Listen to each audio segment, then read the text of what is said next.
बिजली बहन, दाना मिल गया, चलो अब घर चलें। दाना दाना दाना, मैं थक गई हूँ दाना खाकर। आज तो मैं कोई मीठे फल ही खाऊंगी। लेकिन बिजली बहन, इस जंगल में तो फल नहीं है, आप कहाँ से फल खाएंगी? मैं दूसरे जंगल जाऊंगी, मैं आम खाऊंगी, सेब खाऊंगी। क्या दूसरे जंगल? ना ना बिजली बहन, मैं तो दूसरे जंगल नहीं जाऊंगी। सुना है वहाँ चीलें रहती हैं। तो फिर खाओ तुम ये सूखा दाना और मैं खाऊंगी मीठे मीठे फल। बिजली कभी ऐसा कहते हुए वहाँ से उड़ जाती है। मानो चिड़िया अपना दाना लेकर अपने घर लौट आती है। वो अपने बच्चों को दाना देती है। बिजली कभी उड़ती हुई दूसरे जंगल पहुँच जाती है। नदी किनारे एक फलों का बाग था। बिजली कभी वो बाग देखकर बहुत खुश होती है। मुझे मिल गए, मुझे मीठे फल मिल गए। अब मैं जी भर कर मीठे फल खाऊंगी। फिर बिजली कभी वहाँ बैठकर लाल लाल सेब खाती है और पके हुए आम खाती है। वो एक पका हुआ आम तोड़ती है और अपने जंगल लौट जाती है। वो एक पेड़ पर बैठकर मीठा आम खा रही थी कि तभी वहाँ से बंटी कबूतर गुजरता है। वो कभी को देखकर वहाँ आता है। बिजली, मुझे भी थोड़ा सा आम दे दो, मेरा भी मीठा फल खाने को बहुत मन कर रहा है। ना बिना कबूतर, मैं ये आम बहुत मुश्किल से दूसरे जंगल से लेकर आई हूँ। बिजली, भूल कर भी दोबारा दूसरे जंगल में मत जाना, वहाँ चीलें रहती हैं। अगर तुम दोबारा गई तो वो चीलें तुम्हें पकड़कर कच्चा खा जाएंगी। तुम चल रहे हो, तुम मुझे देखकर चल रहे हो, क्योंकि मैं मीठा फल खा रही हूँ। चल चल, अब भाग यहाँ से। वो लालची कभी किसी की भी बात नहीं सुनती थी। दूसरे दिन सभी पक्षी अपना फिर से दाना लेने जाते हैं। कबूतर और तोते भैया कभी अभी तक नहीं आई। मैं अभी उसे बुला कर लाती हूँ ताकि वो भी अपना दाना ढूंढ ले। चिड़िया बहन, वो तो आजकल मीठे फल खाती है, वो दाना लेने नहीं जाएगी। लेकिन चीकू भैया, वो हमारी दोस्त है, मैं उसे लेने जाऊंगी, आगे उसकी मर्जी। अरे भोला, इस पेड़ पर तो पके हुए आम लगे हुए थे, वो कहाँ गए? क्या तुमने तोड़े हैं? ना ना पत्नी, अगर मैं वो आम तोड़ता तो तुम्हें दिए बिना भला कैसे खाता? मुझे तो लगता है कि हमारे आम किसी ने चोरी किए हैं। भोला जी, उस चोर को पकड़ना होगा, वरना वो चोर हमारा बाग खाली कर देगा। चलिए बिजली बहन, दाना लेने चलते हैं, सभी आपका ही इंतजार कर रहे हैं। दाना कौन खाएगा? मैं तो अब हर रोज मीठे फल ही खाऊंगी। दूसरे जंगल में नदी के किनारे जो फलों का बाग है, वहाँ ढेर सारे मीठे मीठे फल हैं। चलो तुम भी मेरे साथ चलो। नहीं नहीं बिजली बहन, सब जानते हैं कि वो बाग तो चीलों का है, लेकिन फिर भी आप वहाँ जाती हो। किसी दिन आप बड़ी मुश्किल में ना फंस जाओ। बड़ी मुश्किल में फंसू या नहीं, तुम्हें इससे क्या, मैं तो मीठे फल ही खाऊंगी। ऐसा कहते हुए बिजली कभी चिड़िया को वहीं छोड़कर चली जाती है। मानो चिड़िया वापिस अपने दोस्तों के पास जाती है। वो कभी किसी की बात को नहीं मानती। जब वो कभी पकड़ी गई तो हम उसकी मदद को नहीं जाएंगे, वो पीटेगी, वो जरूर चीलों के हाथों पीटेगी। बिजली कभी कल की तरह फिर से आज दूसरे जंगल जाती है। ला ला ला, मैं कभी हूँ, मैं बिजली कभी हूँ, मैं खाऊं आम, मैं खाऊं अंगूर, हा हा हा, ला ला ला। बिजली कभी बहुत खुश थी। वो गीत गाते हुए सीधा फलों के बाग में बैठी फल खा रही थी। लेकिन वो आज ये नहीं जानती थी कि उन्होंने आम के पेड़ के साथ एक रस्सी बांधी हुई है। जैसे ही बिजली का पाँव उस रस्सी के साथ लगता है तो चीलों के घर में घंटी बजने लगती है। भोला जी, घंटी बजी, घंटी बजी, लगता है वो चोर आ गया है, चलो चलो। वो दोनों पति पत्नी लाठी उठाते हैं और अपने बाग की ओर चले जाते हैं। कभी तो बैठी मजे मजे से आम खा रही थी। सब पागल पक्षी वो सूखा दाना खाते हैं और मैं सुंदर कभी खाती हूँ ये मजे मजे के मीठे फल। वाह वाह, मजा ही आ गया। मजा तो तुझे अब आएगा काली काफी। चाचा चील दी, मैं तो बस देख रही थी कि आम पका हुआ है कि नहीं। फिर वो चीलें बिजली कभी को मारने लगती हैं और मार मार कर उसकी पूंछ तोड़ देती हैं। बहुत मुश्किल से बिजली कभी अपनी जान बचाकर भागती है और अपने जंगल पहुंच जाती है। रुको रुको बिजली काफी, तुम्हारी पूंछ कहाँ है? कबूतर भैया, चीले, मेरे पीछे चीले लगी हुई है, मुझे अपने घर में छुपा लो। फिर कबूतर अपने घर का दरवाजा खोलता है और बिजली का भी उसके घर में छुप जाती है। कबूतर कबूतर, यहाँ कोई कवि आई है, उसने हमारे बाग से मीठे फल चुराए हैं। न नहीं नहीं चील दी, यहाँ तो कोई कवि नहीं है, ये तो मेरा घर है।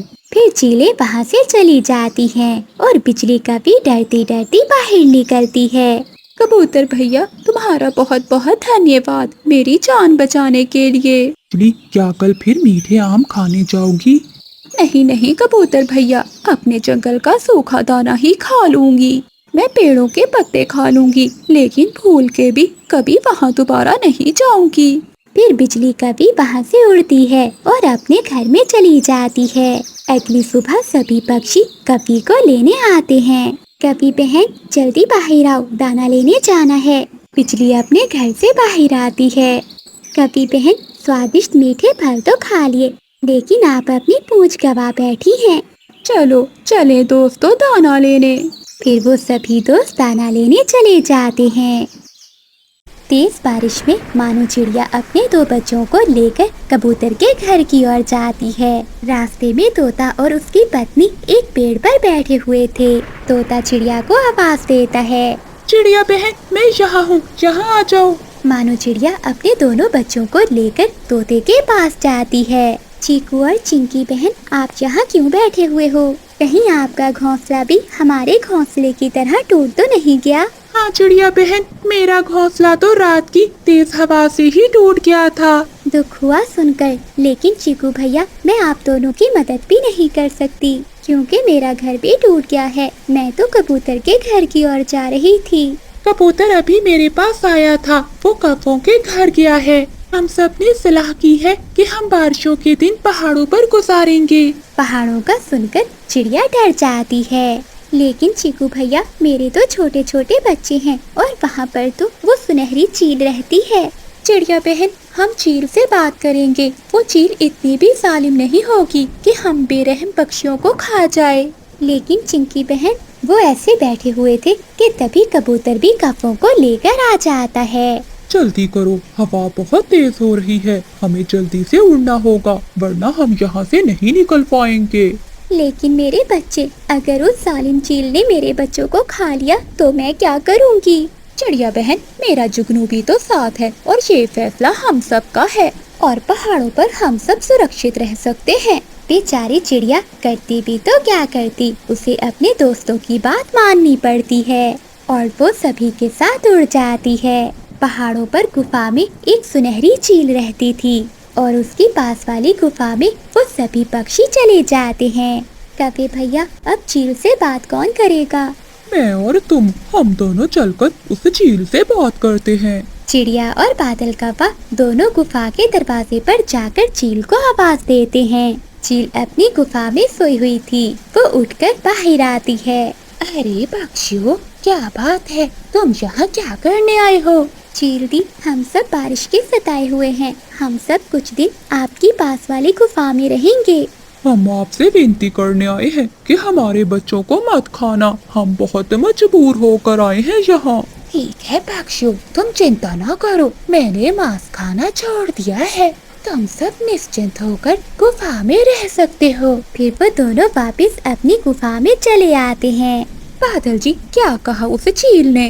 बिजली मान गई है, वो चील मान गई है, वो हमारे बच्चों को कोई नुकसान नहीं पहुँचाएगी। ये सुनकर सभी पक्षी खुश हो जाते हैं। आप सब गुफा में ही रहना और मेरे बच्चों का ध्यान रखना।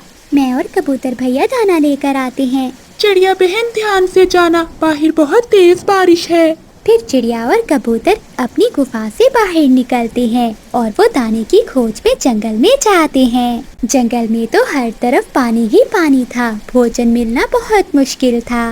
पानी में डूबा हुआ एक फलदार पेड़ चिड़िया देख लेती है। बंटी भैया, वो देखें, वहाँ एक फलदार पेड़ है। फिर चिड़िया और कबूतर उस फलदार पेड़ के पास जाते हैं और उस पेड़ से कुछ फल तोड़ लेते हैं। बचाओ बचाओ, कोई मेरी मदद करो। कबूतर भैया, ये किसकी आवाज है? लगता है कोई पक्षी मुसीबत में है। चलो देखते हैं। वो थोड़ी दूर आगे उड़ते हैं तो सामने झाड़ियों में बुलबुल फंसी हुई थी। कबूतर और चिड़िया वहाँ जाकर बुलबुल को झाड़ियों से बाहर निकालते हैं। अरे बुलबुल बहन, आप यहाँ कैसे फंस गईं? चिड़िया बहन भोजन की खोज में निकली थी, लेकिन तेज हवा के कारण मैं उड़ नहीं पाई और इस झाड़ियों में आकर फंस गई। अगर तुम दोनों मुझे ना देखते तो शायद मैं यहाँ पर ही मर जाती। बुलबुल बहन, आपको कुछ भी नहीं होगा। चलो आप भी हमारे साथ चलो। लेकिन कहाँ चिड़िया? हम सब पहाड़ों पर एक गुफा में रह रहे हैं। लेकिन पहाड़ों पर तो वो जालिम चील रहती है। बुलबुल, तुम चील की चिंता ना करो। चील ने वादा किया है कि वो हम पक्षियों में से किसी को भी नहीं खाएगी। फिर चिड़िया, बुलबुल और कबूतर वो फल लेकर अपनी गुफा में आ जाते हैं। गुफा में सब भूखे बैठे हुए थे। चिड़िया सभी पक्षियों को वो फल देती है। ऐसे ही रात हो जाती है। दोस्तों, हम सबको उस सुनहरी झील से सावधान रहना होगा। हम सब ऐसा करते हैं कि बारी बारी पहरा देते हैं। अगर किसी भी समय वो जालिम चील अगर हमारी गुफा की ओर आए तो पहरा देने वाला पक्षी हम सबको जगा देगा। सबसे पहले बुलबुल पहरा देती है और बाकी सब सो जाते हैं। थोड़ी देर बाद बुलबुल चिड़िया को जगा देती है। चिड़िया पहरा देने के बाद बादल कव्वे को जगा देती है। आधी रात हो गई थी, लेकिन बारिश अभी तक नहीं रुकी थी। ना जाने आज मुझे नींद क्यों नहीं आ रही। नींद आई भी कैसे? क्योंकि मेरे पड़ोस में नरम नरम मांस है। उसकी खुशबू मुझे भला कहाँ सोने दे सकती है। अरे लगता है सब सो गए होंगे। चुपके से एक छोटा बच्चा उठाकर ले आती हूँ, किसी को थोड़ी ना मालूम होगा। ऐसा सोचते हुए सुनहरी चील आहिस्ता से गुफा का दरवाजा खोलती है और दूसरी गुफा की ओर जाती है। चील जैसे ही दूसरी गुफा में झांक कर देखती है तो बादल कव्वा चील को देख लेता है। कव्वा शोर मचाता है। चील, चील, उठ जाओ पक्षियों, चील हमें देख रही है। सभी पक्षी उठ जाते हैं और सुनहरी चील पीछे हट जाती है। फिर सभी पक्षी गुफा से बाहर आते हैं। चील दी, आप बड़ी हो इसलिए हम सब आपको छोड़ रहे हैं, वरना हम सब मिलकर आपको जान से ही मार देते। मैं तो पानी पीने आई थी। अच्छा, पानी पीना है तो बारिश का पी लो। देखो जंगल में पानी की कमी है क्या? फिर चील चुप करके वहाँ से वापस चली जाती है। देखा दोस्तों, मैंने कहा था कि हमें इस चील का विश्वास नहीं करना चाहिए। फिर सभी पक्षी सो जाते हैं और चिड़िया पहरा देने लगती है। वो गहरी रात गुजर जाती है। अगली सुबह हो जाती है। बारिश भी रुक गई थी और मौसम साफ हो चुका था। वो सब बहुत खुश होते हैं और वो सब सुरक्षित वहाँ से लौट जाते हैं। प्यारे दोस्तों, पक्षियों ने एक दूसरे की मदद की और एक दूसरे का ख्याल रखा। ऐसे उन सबकी जिंदगियां सुरक्षित रहीं। बादल कव्वे के घर बंटी कबूतर बिजली कव्वे का रिश्ता लेकर आता है। कबूतर, दहेज की हमें कोई जरूरत नहीं, लेकिन दुल्हन सुंदर होनी चाहिए मेरे बेटे की। सुंदर, बहुत सुंदर है वो कव्वी। ये देखिए, मैं उसकी तस्वीर भी लाया हूँ। बादल कव्वा तो बिजली कव्वे की तस्वीर देखकर ही मर जाता है। माँ, मुझे मंजूर है। मैं शादी करूँगा तो इसी कव्वी से ही करूँगा। इससे सुंदर पत्नी मुझे कहीं से भी नहीं मिलेगी। तो फिर लाओ मेरे 100 रुपए, समझो रिश्ता पक्का। मैं अभी चलकर तुम्हारा ब्याह करवा देता हूँ। ये लो कबूतर, मेरी शादी करवाने की फीस, और मैं अभी दूल्हा बनकर आता हूँ। फिर कबूतर शादी करवाने की फीस लेकर चला जाता है। बेटे बादल, पहले खोज तो कर लेते उस कव्वी की। माँ जी, वो बिजली कव्वी कितनी सुंदर है, मुझे और क्या चाहिए। बस आप मुझे मेरे पिता की शादी वाली पगड़ी दे दें और मैं जल्दी से ब्याह कर ले आऊँ अपनी सुंदर पत्नी को। फिर बादल कव्वा दूल्हा बनकर जल्दी से कबूतर के पास जाता है। फिर कबूतर कव्वे को ले जाता है और उसकी शादी बिजली कव्वी से करवा देता है। चले पत्नी जी। हाँ हाँ कव्वे, ले जाओ ले जाओ, अब ये तुम्हारी ही पत्नी है। शर्मा रही है, घर जाकर जितनी बातें करनी हुई कर लेना। बादल कव्वा तो पहले ही बहुत खुश था। वो अपनी पत्नी बिजली कव्वी को लेकर वहाँ से घर चला जाता है। लाओ माँ जी, मुझे मेरी फीस दे दें। ये लो बेटा, ये पूरे 50 रुपए है। माँ जी, ये तो बहुत थोड़े हैं। आपकी तोतली बेटी की शादी करवाई है मैंने, मुझे और पैसे दो। अच्छा अच्छा, ये लो, ये 100 रुपए रखो, अब जाओ यहाँ से। फिर कबूतर दुल्हन वालों से भी अपनी फीस लेकर वहाँ से चला जाता है। बहू, तुम तो सच में बहुत सुंदर हो। नाम क्या है मेरी बहू का? बादल बेटा, तूने शादी में इतनी जल्दी की कि मुझे अपनी बहू का नाम नहीं पूछने दिया। परंतु बहू जी तो खामोश थी। माँ जी, पत्नी जी का नाम तो बिजली है, लेकिन पत्नी जी बोल नहीं रही। अरे बहू, क्या तुम गूंगी तो नहीं हो जो बोल नहीं रही? माती तूंदी तो नहीं, मैं तोतली हूँ। वो बस थोड़ा थोड़ा बोलते थमे जुबान अटक जाती है। ऐसा सुनकर बादल कव्वे की तो सारी खुशियाँ खत्म हो जाती हैं। क्या क्या तुम तोतली हो? माँ माँ, ये क्या हो गया? मुझे तो तोतले पक्षी जरा भी अच्छे नहीं लगते। सब पक्षी जंगल में अब मेरा मजाक बनाएंगे। बादल, तुम्हें ही चलती थी शादी की, अब ब्याह कर लाई हो तो भुगतो। नहीं माँ जी, मैं इसे अपने साथ नहीं रख सकता। ऐसा तो ना कहे पति जी, मैं सुंदर तो हूँ। अदल क्या हुआ कि मैं तोतली हूँ। बादल बेटे, हमारी बहू तोतली है, इस बात का पता अब थोड़ी ना जंगल वालों को पता चलेगा।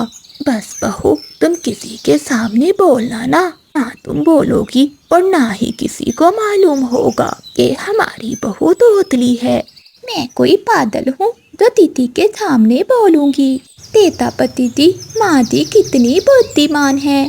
फिर ऐसे ही कुछ दिन गुजर जाते हैं। एक दिन बादल कव्वे के घर में उसका दोस्त चीकू तोता और उसकी पत्नी चिंकी तोती आते हैं।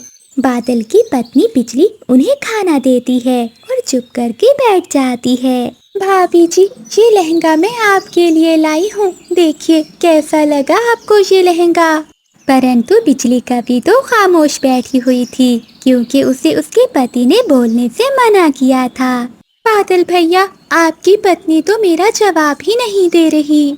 चिंकी, तुम भी क्या बातें लेकर बैठ गई? बादल यार, वो मैंने तुम्हें बताना था कि हमारे बाग में अमरूद पक चुके हैं, किसी दिन भाभी को साथ लेकर आना। मुझे पता है कि तुम्हें अमरूद बहुत पसंद है। अमरूद अमरूद, मुझे भी अमरूद बहुत पसंद है। मैं भी खाऊंगी अमरूद, मैं भी खाऊंगी अमरूद।